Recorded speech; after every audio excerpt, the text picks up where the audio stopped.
Mesdames, Messieurs, les circonstances extraordinaires que nous vivons m'apportent le plaisir de mêler ma voix aux propos de mes collègues actifs et de retrouver des auditeurs que j'ai abandonnés il y a 4 ans. Je profite donc de l'occasion pour vous donner des nouvelles des activités de l'ancienne chaire que j'ai eu l'honneur d'occuper et aussi pour vous soumettre quelques observations de mon cru que m'a inspiré l'actualité. La longue période de confinement, il faut le confesser, a été pour ceux qui n'ont pas eu la malchance d'être affectés par le virus, une époque d'intense travail. Enfermés dans nos appartements, nous avons pu, enfin, pourrais-je dire, nous consacrer entièrement aux travaux et livres en souffrance. J'avais moi-même une vieille dette à l'égard de 2 déesses qui m'aiment beaucoup, l'aristocratique Dea Dia et la sympathique Force Fortuna, dont j'ai pu explorer les sanctuaires grâce à l'hospitalité de la surintendance archéologique de Rome et du soutien de l'école française de Rome. Comme il s'agissait d'une fouille très compliquée, qui se déroulait dans un quartier des faubourgs de Rome, dans des caves, des jardins, dans les rues, et jusque sous la voie ferrée et sur le quai de la gare, nous savions que le travail serait long. Il suffit que je vous révèle que nous avons commencé, mon camarade l'architecte Henri Broise et moi, à travailler sur ce site en 1975 et que les travaux ont pris fin après quelques interruptions en 2014. Il est évident que si les membres de l'équipe travaillaient depuis près de 10 ans à étudier tous ces éléments de ce vaste dossier, le temps nous manquait pour nous consacrer à la mise au point définitive du manuscrit, car la plupart d'entre nous étaient encore actifs. Ces 2 mois de confinement ont donc permis de dialoguer et d'achever ce manuscrit. J'en suis d'autant plus content que le privilège de faire ce genre de recherche nous était accordé par l'argent des contribuables français et italiens et qu'il n'était que justice de leur rendre un compte-rendu fidèle de nos découvertes. Mais je continuais aussi de participer au présent, entre émissions pléthoriques sur le Covid-19 et la lecture de commentaires ou de prophéties de toute nature. Ces discours m'ont rappelé des données antiques, dont je voudrais vous parler brièvement pour terminer. J'entendis d'abord, au moment où l'épidémie nous envahissait, que nous étions en guerre. Puis, au fur et à mesure qu'elle se développait et que la moitié de l'humanité était confinée, que cette épidémie marquait forcément la fin d'un monde et déboucherait sur un monde nouveau. Ces propos m'ont fait revenir des données antiques, romaines. La guerre d'abord. Je me suis rappelé qu'en 433 avant Jésus-Christ, pour faire face à une épidémie sévère, les Romains avaient fait venir à Rome le dieu Apollon, dont la réputation et le culte s'étaient répandus à partir de la Grèce et des cités de Grande Grèce dans le Latium.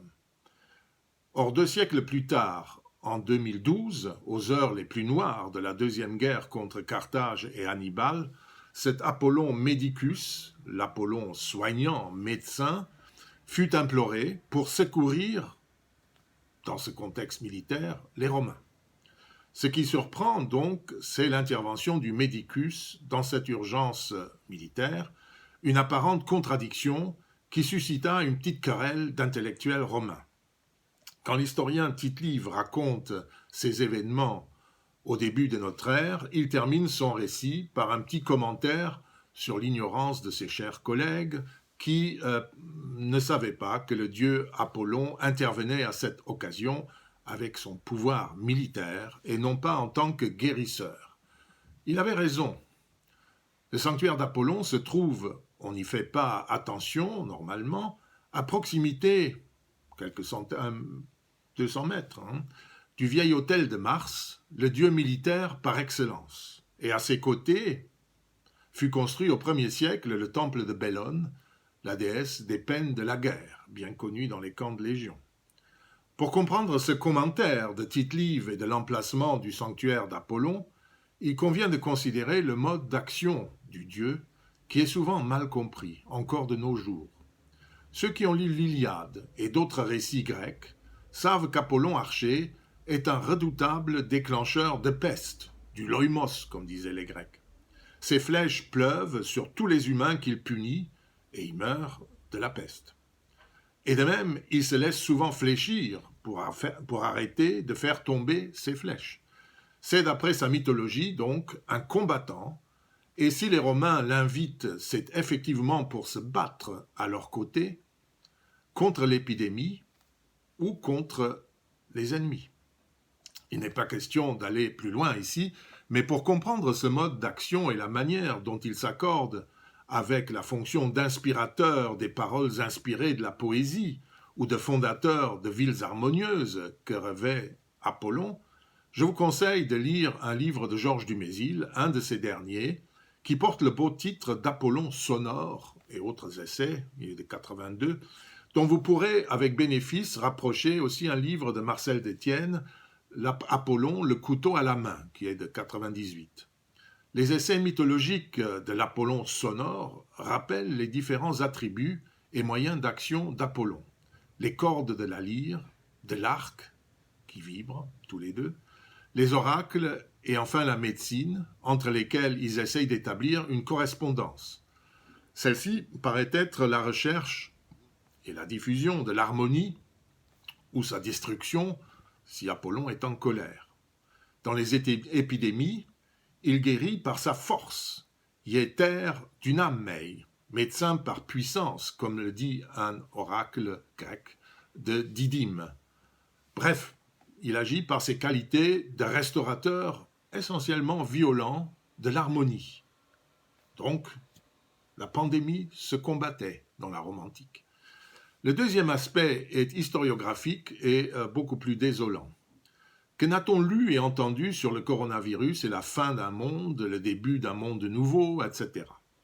Stimulé par ces voix de pitié, je me suis rappelé le concert prophétique, a posteriori certes, dont mes collègues historiens, philologues et spécialistes des religions ont gratifié au XIXe et encore au XXe siècle la fameuse peste antonine qui ravagea la Méditerranée sous l'empereur Marc Aurèle entre 161 et 180.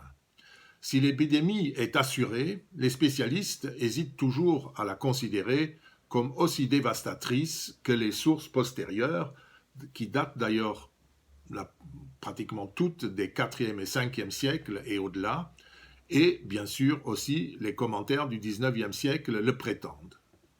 Il est d'ailleurs significatif que l'origine de cette épidémie serait liée, après ce qu'on nous raconte à cette époque, à la prise de la ville de Séleucie par une armée romaine, où l'un des soldats trouva une boîte qu'il ouvrit et dont s'échappa la peste d'Apollon en colère.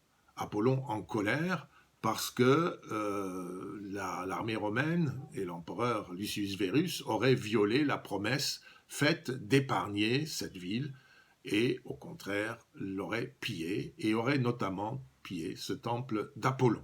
L'histoire est trop belle pour être vraie. Quoi qu'il en soit, les historiens du XIXe et du XXe siècle s'y sont donnés à cœur joie.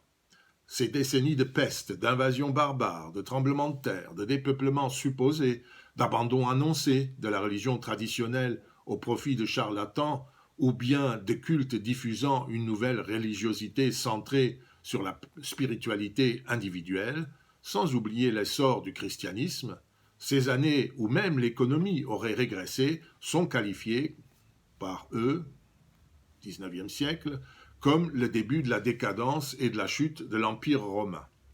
Toutes ces interprétations se sont toutefois révélées également exagérées, sinon fausses.